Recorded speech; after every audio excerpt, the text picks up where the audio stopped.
Em menos de 2 meses, Ibovespa amarga queda de 10%, enquanto o resto do mundo parece viver grandes bonanças de mercado. Mercado americano batendo recorde, atrás de recorde, Europa voltando aos poucos à sua normalidade, enquanto aqui no Brasil a gente vê a ação caindo 30%, 40%. O que será que está acontecendo? Será que existe oportunidade? Acho melhor vocês apertarem os cintos porque a coisa não está muito boa, não.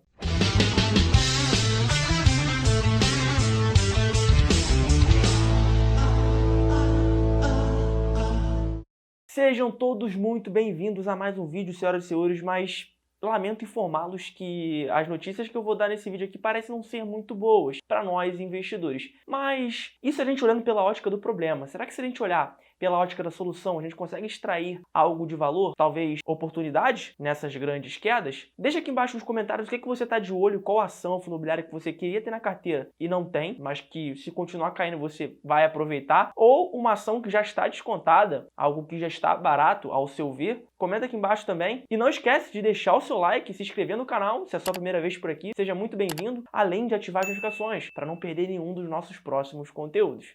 Valeu! E como é de praxe aqui nesse canal, eu sempre gosto de dar um passo atrás, te dar uma visão mais holística, mais geral e mais macro de todo o conteúdo do vídeo para você se munir de informação e ver se de fato o Brasil está mesmo se descolando do resto do mundo ou se o que está acontecendo lá fora é tão ruim quanto aqui. No cenário americano, por exemplo, eles vivem um dilema. Lá a inflação ainda perdura, ainda está bem alta para patamares americanos, só que em julho ela teve uma leve desaceleração. Porém, o presidente Joe Biden aprovou um novo pacote de estímulos trilionário para fomentar a recuperação da economia norte-americana e, paralelamente a esses gastos, a variante Delta ganha atração no país. Isso pode forçar, em um futuro próximo, o governo a adotar novas medidas restritivas como lockdowns, fechamento parcial de alguns comércios, fazendo com que a população volte de novo para suas casas. E aí o governo vai ser, de novo, obrigado a gastar mais dinheiro além desse pacote trilionário que já foi aprovado pelo Senado americano, corroborando ainda mais para a tese inflacionária. E o que acontece? Por que é perigoso uma inflação muito alta? Porque o Federal Reserve, o Banco Central Americano, provavelmente vai ser obrigado a aumentar as taxas de juros para controlar essa inflação. E qual o problema do Banco Central Americano aumentar os juros? Porque se ele aumenta a taxa de juros, o mundo inteiro leva o dinheiro para lá. E para segurar o dinheiro, o resto do mundo, os bancos centrais dos outros países, aumentam as taxas de juros também. E as taxas de juros estando altas, isso reflete na economia real, fazendo com que menos dinheiro rode na economia, já que os juros está alto, você consumir, você parcelar algo no mercado, algo em uma concessionária, alguma casa, algum apartamento, fica mais caro justamente porque os juros aumentam. Isso diminui o crédito, diminui o dinheiro circulando na economia e desacelera a produção e a recuperação econômica. Então os Estados Unidos vivem esse dilema de estar com uma inflação alta e aprovando ainda mais gastos que podem corroborar com essa inflação, e a gente tem um medo do mercado em que os Estados Unidos aumente a taxa de juros. Porém, na última reunião do Federal Reserve, o presidente do Banco Central Americano, Jerome Powell, reforçou que ainda vai continuar com os estímulos monetários, não pretende aumentar as taxas de juros tão breve, lá só para 2023 que eles vão pensar em fazer isso, e aí o mercado ficou um pouco mais calmo, e o índice S&P 500 e Nasdaq, que são os principais índices das bolsas americanas, bateram novos recordes. Já na zona do euro, a retomada da atividade econômica e os balanços positivos acima do esperado fizeram com que o índice Stoxx 600 batesse um novo recorde. Esse índice mede basicamente as bolsas do continente europeu, e esse índice bateu novo recorde também muito impulsionado pelos dados econômicos das principais economias do velho continente, como Alemanha, Reino Unido, França, Espanha e Itália. Show, você entendeu o que está acontecendo nos Estados Unidos, que é a principal economia do mundo, e você entendeu o que está acontecendo na Europa. E somando esses dois, a gente consegue basicamente balizar as principais economias do mundo. Agora vamos olhar para o nosso cenário interno. Vamos olhar aqui para o Brasil. O que está acontecendo para que o risco país ele tenha sido elevado, repelindo investidores, diminuindo o índice da nossa bolsa, caindo quase 10% em 2 meses, e muitas ações caindo 30%, 40%. Eu separei aqui 3 pontos que, ao meu ver, estão fazendo o Ibovespa dar essa recuada, tá fazendo o risco país aumentar e investidores verem suas ações literalmente derreterem. O primeiro ponto é o não consenso sobre a reforma tributária. O Brasil precisa, de fato, mudar o seu arcabouço tributário. A gente cobra muito imposto da classe média e das empresas, que são basicamente os agentes geradores de riqueza em uma sociedade, são os trabalhadores, e as empresas que geram os empregos, que geram a riqueza. Se você pune esses dois agentes, você está diminuindo a capacidade de produção, já que eles têm que pagar mais impostos. E esse dinheiro sobrando na mão deles, eles podiam investir, eles podiam consumir, as empresas podiam contratar mais pessoas, fazendo com que mais pessoas tivessem dinheiro para consumir e tendo todo esse ciclo virtuoso dentro da sociedade. E obviamente que isso não é bem visto pelos investidores estrangeiros. E eu ainda vou além. Existe proposta dentro da reforma tributária em taxar os dividendos. Como é que você acha que o investidor brasileiro e o estrangeiro está olhando para isso? Ninguém quer pagar mais impostos. A gente é um dos países que mais pagam impostos no mundo inteiro. É óbvio que o próprio brasileiro vai tirar o seu dinheiro daqui, o estrangeiro que tem capital aqui também irá sair do país, e quem tem dinheiro de fora e está olhando para o Brasil, obviamente muito difícil desse cara tomar a decisão de entrar com dinheiro aqui, justamente porque tem um risco político muito grande, uma decisão que pode mudar o rumo do país, sendo debatida de forma totalmente incerta. Toda semana tem uma nova mudança, toda semana apresentam uma nova proposta. Isso gera incerteza, isso gera ruído, faz com que os investidores tirem dinheiro do Brasil, elevando o dólar, gerando uma pressão vendedora, o que faz com que o nosso índice naturalmente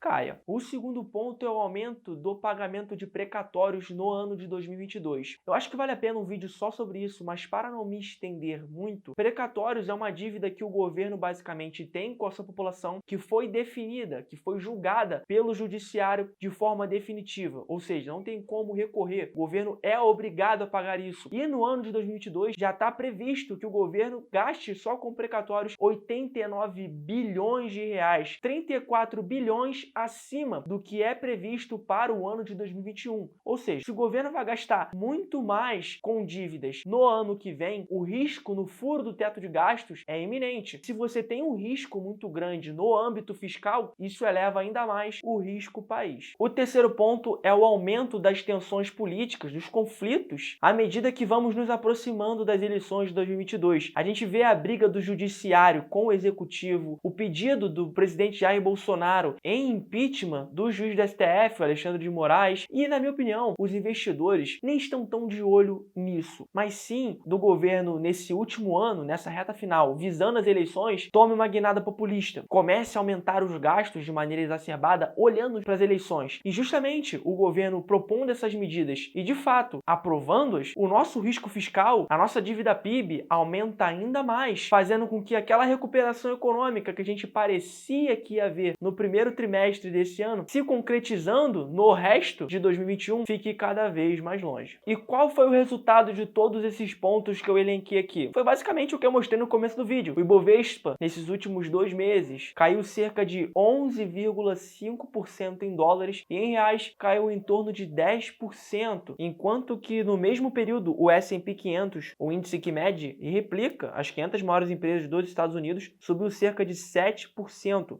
e as ações do índice MSCI, ACWI, que é um índice mais global, teve alta de 3,4%, ambos em dólares também. A segunda consequência é o aumento na curva dos juros de longo prazo. Pedro, pô, agora tá de sacanagem. O que isso influencia? Vamos lá, 3 pontos basicamente. O primeiro é que o custo de capital, ou seja, o custo que a empresa tem para se financiar é maior, porque o custo dos juros ele está mais alto. A empresa tem que ter um lucro maior para dar um retorno ao acionista, fica mais caro ela se financiar. O segundo ponto, com o aumento dos juros, a competitividade por capital com a renda fixa tende a aumentar. Quando os juros aumentam, a renda fixa tende a pagar mais. As pessoas tendem a migrar o seu capital da bolsa de valores, da renda variável, para a renda fixa, já que ela está começando a ficar mais atrativa, está pagando mais. E às vezes, quem nem tem dinheiro investido, olha as ações, olha o Ibovespa caindo, tendo um desempenho ruim, e olha a renda fixa com uma atratividade maior, esse cara não vai pensar 2 vezes. Ele tende a ir para a renda fixa. E esse dinheiro que, primeiramente, iria para a bolsa de valores, ele tende a ir para a renda fixa, fazendo com que o índice fique estagnado ou até caia, se for o caso do cara tirar o dinheiro da bolsa e ir para os ativos de renda fixa. O terceiro ponto é que as dívidas das empresas listadas na Bolsa de Valores tendem a aumentar. Basicamente, a maioria das empresas da Bolsa de Valores tem o seu endividamento atrelado à taxa de juros. Se essa taxa de juros aumenta, você concorda comigo que ela vai ter que pagar mais por essa dívida? E se ela paga mais por uma dívida, se ela tem mais dívidas a pagar, você concorda que o lucro líquido da empresa tende a diminuir, já que ela está pagando mais dívidas? E na Bolsa de Valores, as ações, geralmente, elas são negociadas a um múltiplo do seu lucro líquido e na expectativa de lucro futuro. Se a expectativa é de deterioração desse lucro, ela vai diminuir os seus lucros devido ao aumento do endividamento muito provocado pelo aumento da taxa de juros. A gente tem um reflexo negativo nas ações, fazendo com que as ações caiam de preço. Então a gente consegue entender que a Europa e os Estados Unidos, eles se descolam do nosso mercado apesar das adversidades e apesar das incertezas que rondam essas economias. E o Brasil, infelizmente, fica para trás devido às suas próprias mazelas. Risco político, fiscal, econômico, incertezas acerca das reformas. Só que, apesar desse cenário, como é que eu faço, Pedro, para alocar meus investimentos? Será que existe alguma forma de me proteger, de aproveitar uma oportunidade? Será que tem oportunidade? Geralmente, as empresas, as ações de companhias boas pagadoras de dividendo, que possuem um lucro robusto, que são empresas de nome grandes e dificilmente irão quebrar numa crise, BB Seguridade, Sanepar, Itaú, Banco do Brasil, Taesa, tô dando exemplos, tá? Não é nenhum tipo de recomendação, até porque eu não sou nem analista, não posso fazer isso. Essas empresas, elas não têm mais para onde muito crescer. Então, quando elas têm um lucro muito grande, o que elas fazem? Elas distribuem esse dinheiro para os acionistas, para as pessoas que têm ações dessas companhias. Quando a ação começa a cair, ela tem um certo piso, entre aspas, porque ela cai até um certo ponto que o dividendo que ela paga por ação começa a ficar proporcionalmente muito grande, muito gordo, começa a ficar muito atrativo. E aí tende a entrar um volume de pessoas compradoras nessas ações muito grande, fazendo com que, de novo, as ações subam. Ou seja, geralmente tem um piso para as ações que pagam dividendos, muito diferentemente do que ocorre com ações de crescimento, já que ela está num estágio de maturidade diferente das ações que pagam dividendos. Ela pega esse dinheiro que ela pagaria, que ela distribuiria para o acionista e reinveste no negócio. E muitas delas nem lucro dão, ou dão um lucro pífio, um lucro pequeno. E aqui eu vou dar um exemplo. Magazine Luiza, Sinqia, Banco Inter, o próprio Nubank, que não abriu capital na bolsa ainda, não tem suas ações disponíveis para a gente investir, mas que é uma empresa que se enquadra nessa categoria. A gente vê que quando tem grandes quedas na bolsa de valores, essas empresas são as que mais sofrem. A gente viu a empresa Melius, a ação da empresa Melius, Cash 3, cair cerca de 40%. A gente viu ações do Banco Inter cair cerca de 20%, 30%. A gente viu ações da Magazine Luiza caírem bastante também. Então, empresas que são de crescimento geralmente não têm um piso. A empresa cai 10%, aí você acha que chegou no fundo do poço, e aí cai mais 10, 15%, e assim vai. Sim, elas podem ter um crescimento muito exponencial na sua carteira, e geralmente são as que mais vão dar aquela porrada, que mais vão multiplicar o seu patrimônio. Mas você tem que ter ciência que empresas boas pagadoras de dividendo, elas tendem a ter um piso. Podem ser que elas não cresçam muito, mas elas te dão uma relativa segurança na sua carteira. Já por outro lado, empresas de muito crescimento retêm esse dinheiro, às vezes nem lucro dando, para reinvestir no negócio, crescer no longo prazo, para se tornarem essas empresas pagadoras de dividendo. E justamente por essas empresas terem suas finanças, entre aspas, mais frágeis, já que elas dão menos lucro, já que elas não têm tanto dinheiro para distribuir, o mercado precifica elas com um risco maior. Quando tem uma grande oscilação, um grande problema e um grande risco rondando o país, essas ações são as ações que mais sofrem. Então, na minha visão, o que você tem que olhar nesse momento de incerteza são empresas boas pagadoras de dividendos, são empresas robustas, empresas que dão lucros bilionários, Itaú, Bradesco, Banco do Brasil. Não estou falando que elas estão baratas, mas são empresas que tendem a ter uma segurança maior do que essas empresas de tecnologia. Não estou falando para você não ter essas empresas, são empresas inclusive que eu tenho na carteira. Eu adoro empresas de tecnologia, só que deixar 60, 70, 80, 100% do seu patrimônio alocado nesse tipo de empresa, nesse tipo de ação, é muito arriscado. E você tende a ser penalizado, e muito, nesses períodos de incerteza. E depois de analisar o cenário macroeconômico, político, fiscal, do Brasil, dos Estados Unidos, da Europa, eu vou fazer um vídeo sobre Bolsa de Valores e não vou trazer nenhum indicador para analisar a Bolsa de Valores? Obviamente que não. Então, para finalizar esse vídeo, para amarrar tudo e você sair daqui com uma pulguinha atrás da orelha, eu trouxe aqui um indicador que todo mundo olha quando vai analisar uma ação, quando vai analisar um índice, que é o indicador PL. Para quem não sabe o que é esse indicador, bem rapidinho, é um indicador que analisa o preço sobre o lucro. Ele mostra pra gente o quão caro ou barato uma ação está, um índice de ações está. Você pega o preço da ação ou o preço do índice, uma média, e divide pelo lucro que aquela empresa ou aquele índice, na média, deu de retorno. Então, geralmente, quanto maior o PL, mais caro aquela ação está, porque esse indicador, ele basicamente mostra o quanto de tempo que a gente vai ter de retorno investindo naquela ação àquele preço. Vamos lá, vou dar um exemplo. Vamos supor que uma empresa está custando R$10 e ela deu R$2 de lucro. Se você pegar o preço que ela está sendo negociada, que eu comprei, que é 10p, sobre o lucro, ou seja, o lucro que ela deu foi de R$2. 10 por 2, a gente acha o valor de 5. O que esse 5 representa? O que ele significa? Ele mostra que se a empresa tiver um lucro nos próximos 5 anos de R$2, que ela teve nesse ano do exemplo, ela vai conseguir me trazer de retorno o investimento que eu desprendi lá no começo, que era R$10. 5